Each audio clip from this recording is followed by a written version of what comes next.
Hi, Makiba. Hello. hi, good morning. Good Good morning to morning. you. Well, Jerry West, NBA legend and 14-time All-Star, joins us today to talk about his career, the start of basketball season, and a cause that's close to his heart, atrial fibrillation, or AFib, a condition that puts him at risk for a stroke. Joining him is Dr. James Rifle, cardiac specialist. Thank you for joining me today, gentlemen. Well, thanks for having us. First, Jerry, what are your thoughts about the Golden State Warriors and how is the team looking for the upcoming season? Well, we think we have a powerful team. The last 2 years have been filled with a lot of wins. A year ago, we won the NBA championship. This year, we lost in the finals to Cleveland after being up 3 games to 1. Give a lot of credit for Cleveland from coming back, showing the courage to be able to do that. But we did have a record-setting year last year, 73 wins, only 9 losses. It's hard to believe you could do that. And we've added a significant player in Kevin Durant, one of the very best players we hope have ever seen in professional basketball, to an already stacked lineup. So we're excited about it. I think it's going to create a lot of interest for our fans up in the Bay Area who are so great. The best fans, honestly, I think I've been around. Not only in the terms of noise they make at the game, but more importantly, the numbers who have supported this team beyond belief, to be candid with you. Absolutely, and congratulations for making thank it to you. the finals last year in a phenomenal season. Now, you mentioned the addition of Kevin Durant. With that addition, should Warriors fans expect to see any changes in the team dynamic this year? Well, we lost some players that contributed for us, but we have 7 significant players, and I've said this, and probably a lot of people in the NBA won't believe it, but I think we have 4 of the top 18 players in all of basketball on one team. And I think the key for our coach, Steve Kerr, he's done a great job mixing players together. And this will be about finding the right combinations to play and what part of the games to play. But we should be very, very good. We had a great draft this year. We think we got 2 excellent, very young players. One 20 and the other one, I think, 21 years of age. They didn't finish their college careers. We think they're going to be significant players also. I wish you the best of luck in the upcoming season. Now, with you being so busy with the season about to start and over the past couple of years, as you mentioned earlier, you currently are doing all of this, as busy as you are, with atrial fibrillation. So tell us, what has it been like living with AFib for over 20 years? Well, it's of course, it's very dangerous, okay? And I was diagnosed in my early 50s. I attribute a lot of it to the pressure and stress that I felt. And wake up one morning, I felt horrible. I felt like I hadn't slept all night, tired, breathing heavily. Go to the doctor, and he said to me, "You have AFib." And I said to myself, "What in the world is AFib?" And he told me it's a significant heart disease. And at that point in time, because I had a long career, I think you feel like you're sort of invincible, and all of a sudden you feel very vulnerable, and I certainly did. And I wanted to do everything that I could to protect myself, so I would be around to watch the game I loved and still participate in this sport. And so they immediately described a blood thinner for me at that point in time, warfarin. I took it for a number of years. At times it can be a pain, to be honest with you, to take it because of interfering with certain food types. If you have another cold or flu or something that you need to take antibiotics, that was a risk for me also. So I'm a person who likes information, and I can confer with my doctors all the time. We have some new age blood thinners, and I started taking Xarelto, and frankly it's been an easier product for me to take. I don't have to visit the doctors all the time. A lot of times I can't do it because I'm traveling. I feel safer because I think to me it significantly lowers the risk of stroke for me, and that's what concerns me most. But as I say, I'm here partnered with Janssen, and to discuss my issues. There's a website that people can go check my health issues, myafibchoice.com, myafibchoice.com. They can find out more information, but medical expert over here to my left can really supply you with more intricate details of this disease.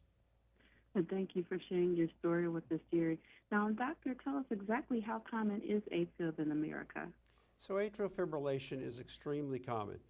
Somewhere between 6 and 10 million Americans have it at the moment, and those numbers will go up by 2 or 3-fold by the middle of this century. So it's very frequent, and it's a big deal. You don't want to wake up with a stroke and then learn you had AFib, and we could have prevented the stroke if we had known about it beforehand. Atrial fibrillation can promote blood clots in the heart. They can travel to the brain and cause a stroke.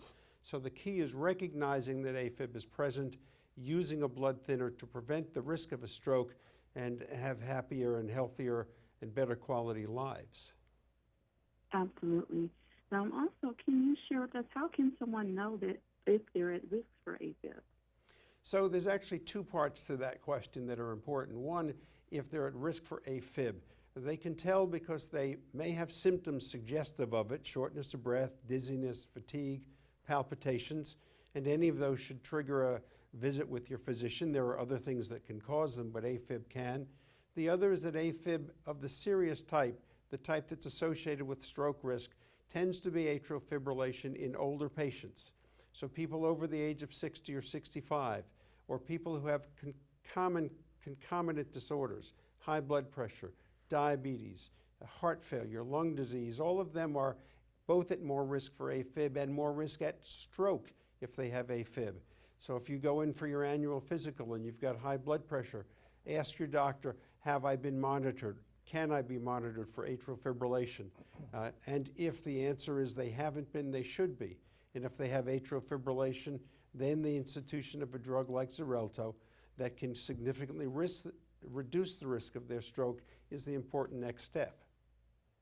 That's great information to know. Now, doctor, for those like Jerry who are currently living with AFib, you mentioned one way to do this, but what are some other ways that people can best prevent stroke if they're currently living with the condition? Well, obviously you must communicate with your doctor. This is about information, and obviously it changes from time to time, and it gave me a chance to start taking this new age drug, Xarelto. And for me, because I have been an athlete, I really know my body's pretty in tune to feeling a certain way. And when I started feeling this really stressful part of my job, how I felt personally, I knew that there was something wrong. And my visit to the doctor may have saved my life.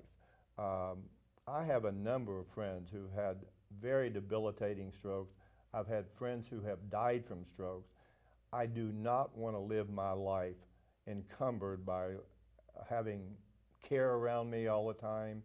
I want to live a fun, active life. I want to be able to work out. I want to be able to lift weights. I want to be able to get on a treadmill. I want to enjoy my friends on the golf course. But more importantly, I still want to learn. And this is really my way of giving back to the people who might not even know they had it. And as the doctor mentioned, if you're aware of it, or if you're not aware of it, and you continue to go for your annual physical, and you find out you have it, that could save your life, and it could also save you from having a devastating stroke. And I'm fortunate enough to be with a very accomplished doctor who, frankly, has made me more aware. I know what I deal with, and I know what he has to deal with his patients. Absolutely. And doctor, do you have any last thoughts of information that you would like for people to know about AFib? I think there's a couple of last thoughts. One, it's common, so look for it. Make sure your physician looks for it. Two, if they tell you to take an anticoagulant like Xarelto, take it. I know there's fear out there that blood thinners can cause bleeding, and they can, but the risk from a stroke, both of devastation or death, far exceeds the risk of bleeding. And so that the benefit falls on the side of treatment. Treatment has to be instituted if you have the disorder, and detection of the disorder, therefore, is the beginning point. So if you've got any of the disorders I mentioned, blood pressure, high blood pressure, diabetes, and the like, talk to your physician about atrial fibrillation, or go to the websites like the ones from the American Heart Association, or as Jerry said, myafibchoice.com, which will tell you his story and how he became aware of this and what he's done to help improve his life. Thank you so much for that. And again, for more information on AFib, you can visit www.myafibchoice.com. Thank you so much for joining me today, and the best of luck to you, Jerry. Well, thank you so much.